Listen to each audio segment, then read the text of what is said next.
작년 2023년도는 개묘년, 검은 토끼의 해였고 올해 2024년도는 갑진년, 푸른 용의 해라고 합니다. 약간의 워드플레이를 좀 하자면은 작년 한 해 동안 우리는 하나님께서 행하신 놀라운 것과 기묘한 일들을 많이 보았는데요. 올해는 우리 각자가 또 우리 교회가 주님 안에서 날마다 새로워지는 매우 귀하고 값진 한 해가 되면 참 좋겠습니다.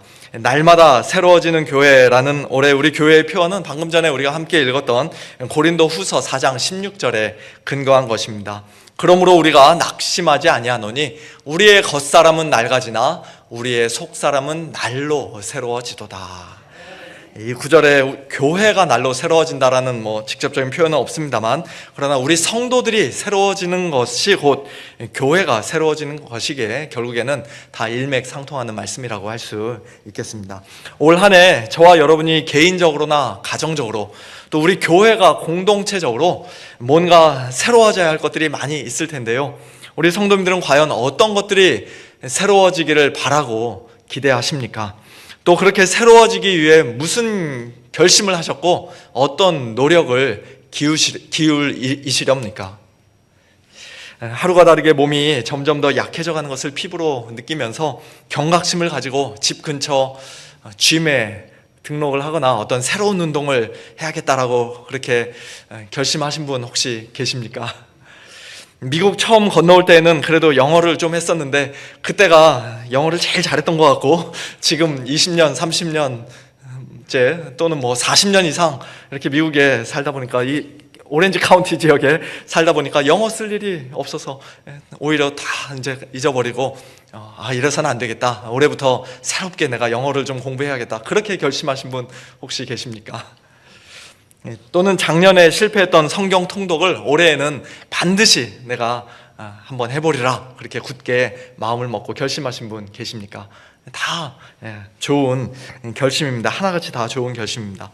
또 우리 중에는 차가 너무 오래돼서 이제는 좀 새 차로 바꿔야겠다라고 생각하시는 분도 계실 테고, 새로운 곳으로 이사할 계획이 있는 분들도 계실 것이며, 또 새로운 직장이나 사업을 찾고 구상하시는 분도 계실 것입니다. 역시 다 좋은 생각이요 계획들이라고 할 수 있겠습니다. 올해에는 내 배우자를 좀 딴 사람으로 새롭게 바꿔본다든지, 내 얼굴을 완전히 새롭게 갈아엎겠다든지, 또는 다른 교회로 슬쩍 옮겨보겠다든지, 그런 것들만 아니라면 우리가 뭔가 새로운 일을 시도해보고 또 새로워진다는 것은 우리의 단조로운 삶에 활력을 가져다주고 건강한 기대와 설렘을, 또 긍정적인 발전과 성숙을 가져다주는 참 좋은 것임에 틀림이 없습니다. 우리 교회적으로도 올 한 해 좀 더 새로워지기 위해 오늘 주보 광고에 쓰여져 있는 것처럼 조만간 하이델베르크 요리문답 성경 공부반을 새롭게 시작하려고 하고요, 또 큐티 나눔방도 새롭게 시작하려고 준비 중에 있습니다. 올 한 해 저와 여러분 각자의 삶 속에, 그리고 우리 서문 장로교회 안에 하나님께서 행하실 새로운 일들이 정말로 기대가 됩니다. 아멘이지요? 예. 그런데 오늘 본문 16절에서는 그와 같은 일반적이고 일상적인 의미에서의 새로움이 아니라 특별히 우리의 겉사람과 속사람을 대조하면서 우리의 겉사람은 낡아지나 우리의 속사람은 새로워진다, 날로 새로워진다라고 말씀합니다. 즉 우리 성도들이 중점적으로 관심을 가지고 궁극적으로 추구해야 할 새로움은 단순히 우리가 어떤 새로운 일을 시도하거나 새로운 누군가를 만나거나 새로운 어떤 환경이나 장소로 옮겨가는 그와 같은 어떤 외면적인 새로움이 아니라 우리의 속사람이 새로워지는 내면적인 새로움이라는 것입니다. 그렇다면 여기서 우리의 겉사람과 속사람이라는 것은 각각 무엇을 가리키는 말씀일까요? 언뜻 보면 우리의 겉사람은 우리의 몸, 육체를 가리키는 말이고, 우리의 속사람은 우리의 마음이나 정신이나 영혼 등을 가리키는 말처럼 들립니다. 세월이 흘러감에 따라 우리의 겉사람, 곧 우리의 육체적인 몸은 어쩔 수 없이 점점 더 낡아지고 약해지고 녹이 슬지만, 그러나 우리의 속사람, 곧 우리의 마음과 정신은 더욱더 강해지고 성숙해지며 또 우리의 영혼은 더욱더 고상해지고 아름다워진다는 그런 뜻으로 우리가 이해하기 쉬운 것이 사실입니다. 하지만 그런 식의 소위 영육 이원론이라는 것은 그 당시 헬라 철학자들이 가르치던 사상이었지 성경적인 가르침은 결코 아닙니다. 즉 우리가 눈으로 볼 수 있고 손으로 만질 수 있는 이 물질적인 육체는 원래 더럽고 연약하고 추하고 악한 것이며, 눈으로 볼 수 없고 손으로 만질 수 없는 비물질적인 영혼은 처음부터 고차원적이고 고상하고 깨끗하고 순결하고 강한 것이라는 그런 생각은 전혀 성경적인 생각이 아닙니다. 성경에 의하면 우리 인간은 처음부터 몸과 영혼을 가진 인격적인 존재로서 하나님의 형상으로 매우 선하게 존귀하게 창조되었습니다. 아담과 하와의 범죄로 말미암아 모든 인류가 타락했을 때는 그저 육체적인 몸만 타락한 것이 아니라 우리의 마음도 우리의 영혼도 똑같이 타락했습니다. 만물보다 거짓되고 심히 부패한 것이 사람의 마음이라고 성경은 말씀합니다. 우리의 속에서 나오는 그 온갖 더러운 것들이 우리 사람을 더럽힌다고 예수님 말씀하셨습니다.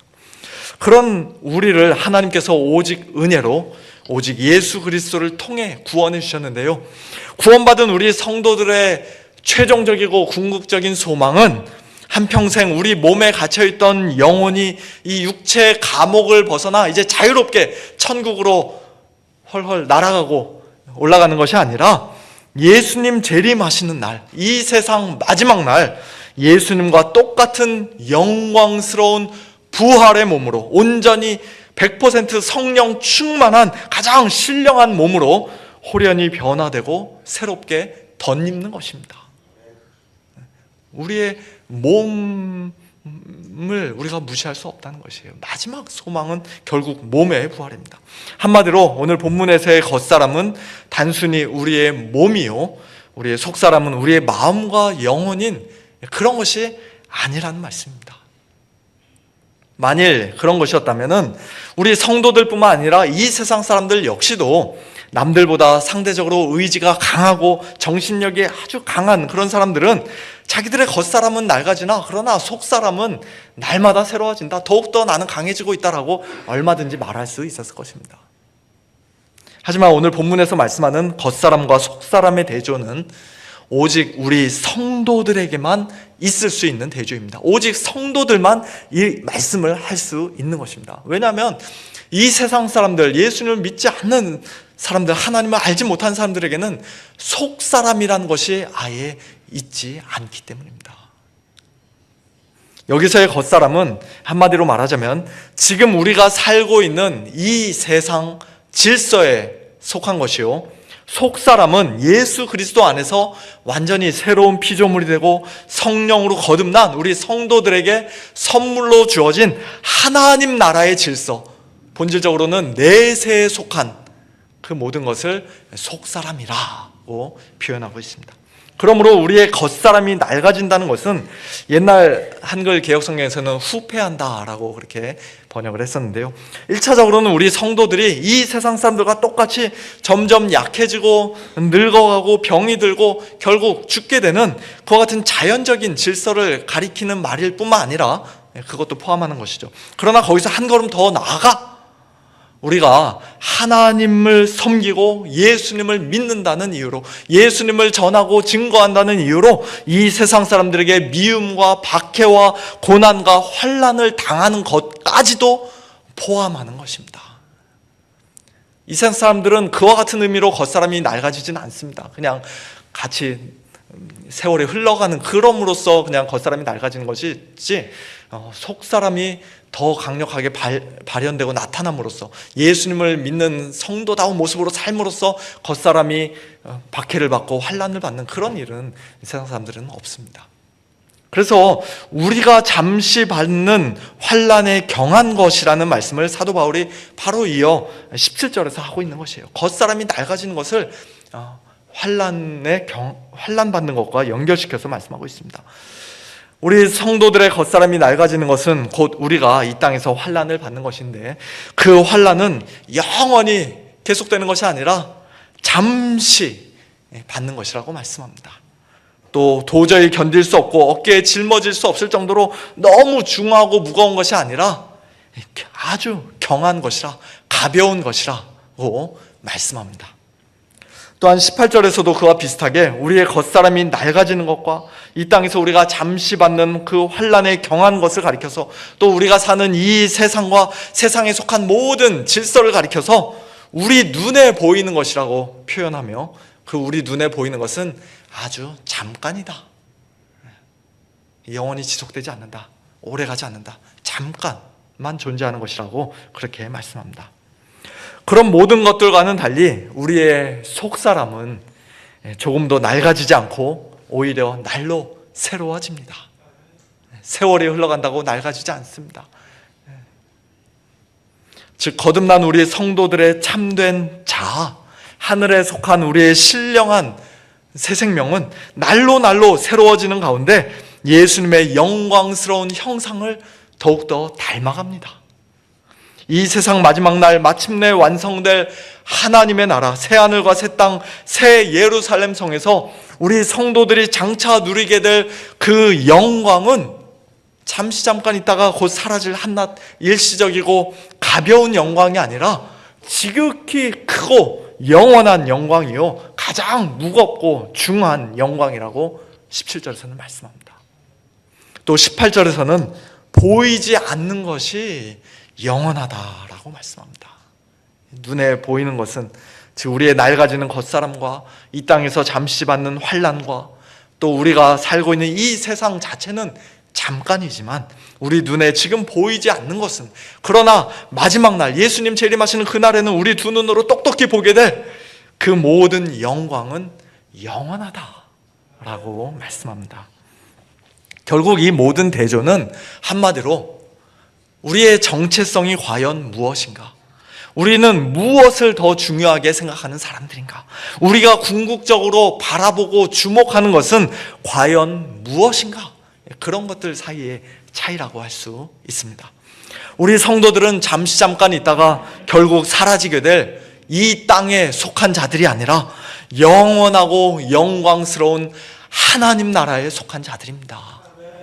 우리는 이 땅에서 점점 낡아지는 우리의 겉사람보다 날로 새로워지며 하나님께로 더 가까이 올라가는, 예수님을 점점 더 닮아가는 우리의 속사람을 훨씬 더 중요하게 생각하고 훨씬 더 본질적으로 여기는 그런 자들입니다.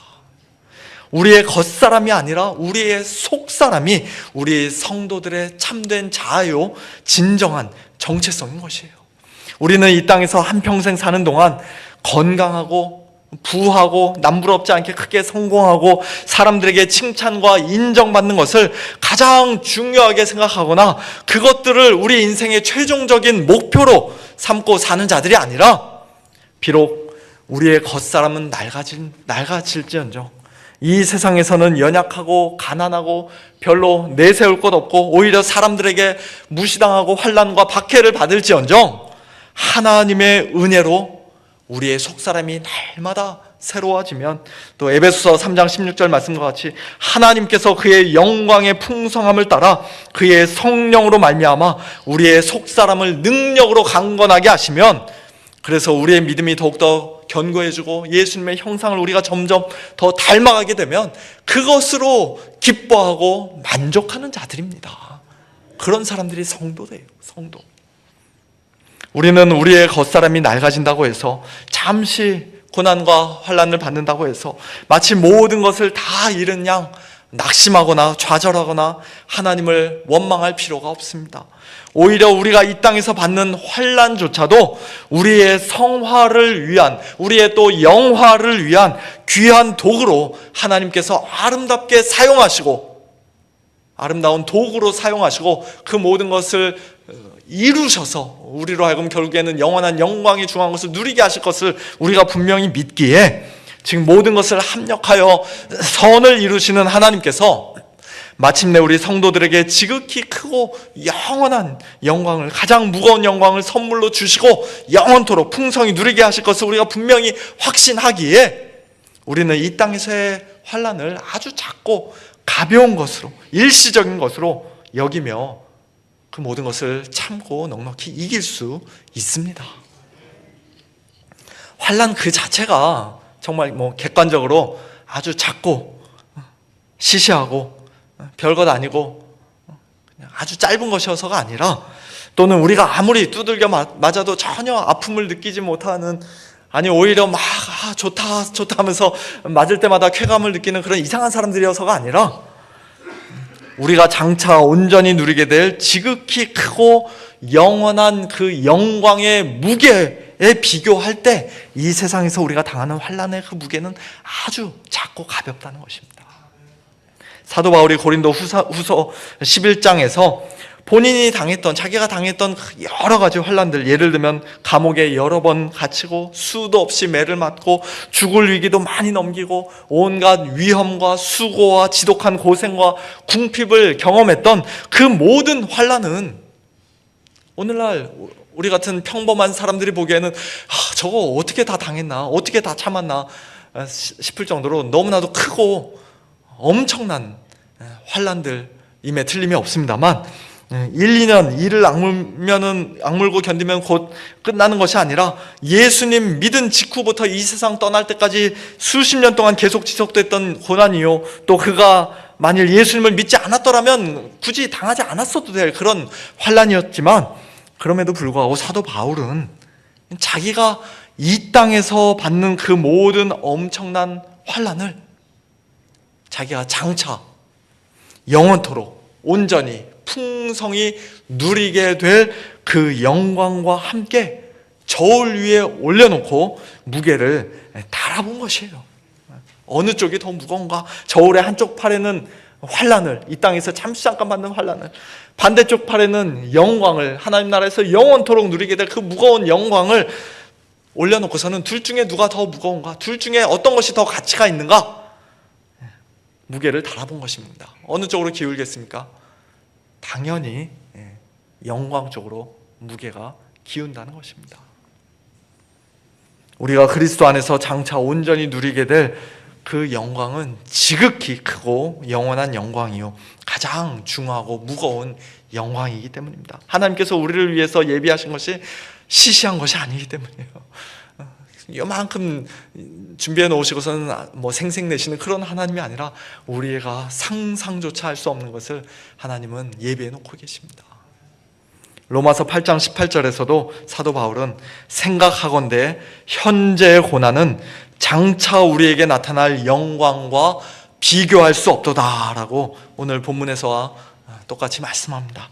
생각하건대 라는 말씀처럼 우리는 고난을 당하고 환난을 당할 때마다 정신 바짝 차리고 다시 생각해 봐야 합니다. 패닉 상태에 빠지는 게 아니라 생각해 봐야 돼요. 이 고난이 지금 뭔가, 무슨 의미인가, 어느 정도인가. 현재의 고난과 장차 우리에게 나타날 영광을 저울의 양쪽 팔 위에 각각 올려놓고 어느 쪽으로 기우는지 정확히 관찰하고 재봐야 합니다. 그것이 생각하는 것이에요. 100이면 100, 언제나 영광 쪽으로 저울이 기울게 되어 있습니다. 또한 오늘 본문 18절 말씀처럼 지금 당장 우리 육신의 눈으로는 보이지 않는 것, 영원하고 영광스러운 하나님 나라에 속한 것을 바라보고 주목할 줄 아는 그런 영적인 눈, 믿음의 눈이 우리 성도들에게는 있어야 합니다. 반짝인다고 해서 다 금인 것은 아니다, 그런 유명한 말을 우리가 잘 알고 있습니다만, 만일 우리가 그저 지금 당장 우리 눈에 보이는 것, 화려하고 반짝이는 것만을 바라보고 주목한다면, 그래서 그런 것들을 가장 귀히 여기고 그거 하나라도 더 얻겠다고 열심히 추구하며 산다면 우리는 금세 속아 넘어가고 미혹당하고 또 실망하게 될 것입니다. 낙심하게 될 것입니다. 이 세상 사람들은 순간의 선택이 10년을 좌우한다라고 말을 합니다만, 우리 성도들은 장차 우리가 누릴 영원한 영광이 지금 잠깐 이 땅에서의 삶을 결정한다라고 믿는 사람들입니다.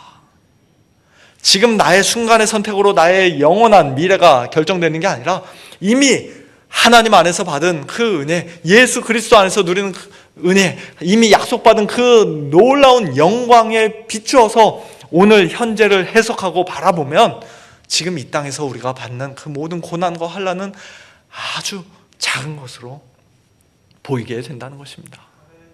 그 영원한 영광에 비추어 오늘 하루하루를 하늘에 속한 자답게 살아갈 때 우리는 이 땅에서의 모든 고난과 환난을, 우리 겉사람의 낡아짐을 능히 견뎌내고 또 날마다 새로워질 수 있는 줄로 믿습니다. 사랑하는 성도 여러분, 우리의 참된 정체성은 다시 한번 말씀드립니다만 우리의 겉사람이 아니라 우리의 속사람에 있다는 사실을 잊지 마시기를 바랍니다. 남들에게 어떻게 보이는가, 세상에서 어떤 평가를 받는가, 사람들 앞에 얼마나 내가 자랑하고 내세울 것이 많이 있는가, 그런 것이 우리가 정말로 누구인지를 말해주지 않습니다. 반대로 우리의 겉사람이 낡아진다고 해서, 우리 몸이 점점 쇠약해진다고 해서, 세상적으로 우리가 대단한 업적을 이루지 못했다고 해서, 또는 이런저런 고난과 환난을 이 땅에서 우리가 받는다고 해서 하나님 앞에서의 우리의 그 진정한 가치가 떨어지는 것도 아닙니다. 하나님이 너 왜 그것밖에 못 사냐, 예수 믿는 사람답게 더 잘 살고 더 성공해야지, 왜 그렇게 비실비실하게 살면서 내 영광을 가리냐. 하나님 그러지 않으십니다. 사람들 앞에 100불짜리 빳빳한 지폐 하나와 금액란에 4불 1센트라고 적혀있는 아주 낡고 오래된 체크 한 장이 놓여 있다면, 그리고 그 둘 중에 마음에 드는 것 아무거나 하나 가져가라고 한다면 성도님들 어떤 거 택하시겠습니까?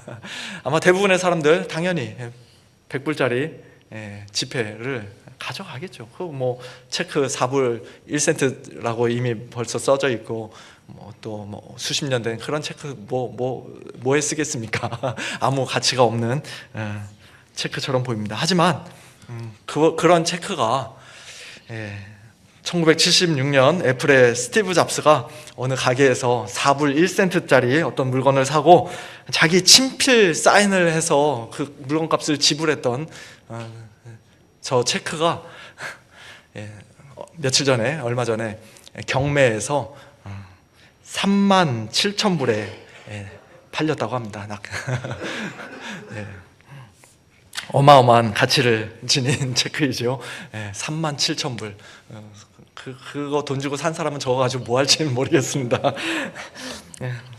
37,000불이란 어마어마한 돈이지만, 그러나 우리 성도들의 가치는 겨우 37,000불짜리가 그 정도가 아닙니다. 우리가 겉으로 보기에는 겨우 4불 1센트짜리 별 볼 일 없는 아주 오래되고 낡은 체크처럼 우리가 보인다 할지라도, 우리의 겉사람이 아무리 낡아지고 구겨지고 또 사람들에게 마구 짓밟힌다 할지라도 우리의 속사람에는 가장 위대하신 우리 하나님 아버지의 친필 사인이 기록되어 있습니다. 어린 양 예수 그리스도의 피가 우리 마음에 이미 뿌려져 있습니다. 영원한 하나님 나라의 보증이요, 확실한 도장인이요, 또 다운 페이먼트로 우리에게 주어지신 성령님께서 우리 안에 거하고 계십니다. 우리는 가장 영광스럽고 영원한 천국을 이 땅에서부터 이미 날마다 새로워지는 속사람으로 이미 맛보고 누릴 뿐만 아니라, 예수님 이 땅에 곧 다시 오시는 그날, 이 세상 마지막 날 마침내 완성될 하나님의 나라를 유업으로 물려받게 될 어마어마한 상속자들입니다. 스티브 잡스의 자녀들이 얼마나 많은 유산을 물려받았는지 저는 모릅니다만, 그 자녀들 하나도 부럽지 않은 하나님의 나라를, 영원한 영광스러운 하나님의 나라를 우리는 상속받게 될 그와 같은 자들입니다. 그러므로 우리는 이 땅에서 이 세상 사람들을 부러워할 필요가 조금도 없습니다. 그들이 반짝이는 것들, 좋은 것들 아무리 많이 가지고 있어도 그것은 다 겉사람에 속한 것이요, 그저 100불짜리 빳빳한 지폐 한 장에 불과한 것입니다. 그들에게는 그것이 전부이니 겨우 그 100불 때문에 우리가 배아파거나 그들을 샘낼 필요도 없습니다. 하나님의 친필 사인이 되어 있는 백지 수표를 가진 그런 사람의 그 여유로운 마음으로 그들에게 100불짜리 얼마든지 흔쾌히 뭐 한 장뿐이겠습니까? 2장, 3장도 가져가라고 우리가 그렇게 흔쾌히 양보해 줄 수 있습니다. 우리 성도들의 진정한 가치와 기쁨과 능력은 그런 겉사람에 있는 것이 아니라 날마다 새로워지는 우리의 속사람에 있는 줄로 믿습니다. 그리고 그것은 우리 서문교회 역시도 마찬가지인 줄로 믿습니다. 우리는 우리 교회의 겉사람을 아름답게 꾸미거나 사람들에게 잘 보이려고 과시하는 일에 힘쓸 것이 아니라 우리의 속사람을, 교회로서의 영적인 생명과 본질을 날마다 새롭게 하는 일에 더욱더 힘써야 할 줄로 믿습니다. 이 세상 사람들이 무엇을 좋아할까?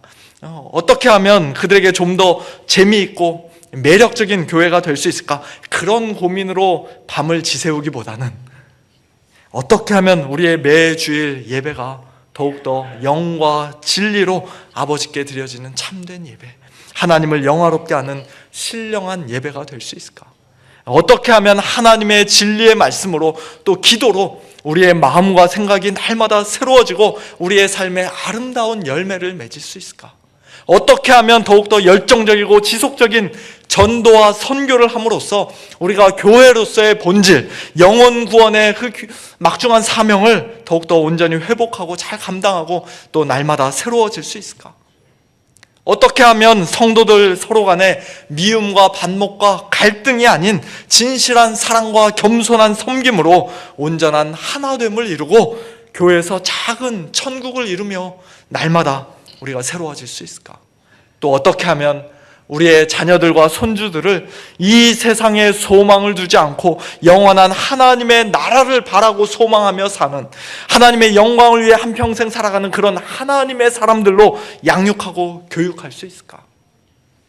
그저 몇몇 사람들만, 교회 안에서 몇몇 사람들만 머리 싸매고 고민하는 것이 아니라 우리 모두가 다 한마음 한뜻으로 같이 고민하고 깊이 생각하고 또 서로 많은 대화를 나누고 또 그 일을 위해 뜨겁게 기도하고 손에 손잡고 한 방향으로 힘있게 다 같이 달려나가는, 그래서 2024년 올 한 해 우리 교회가 정말로 날마다 새로워지며 하나님께 큰 영광 올려드리는 그런 귀한 은혜, 값진 은혜가 풍성히 넘치기를 예수님의 이름으로 축원합니다.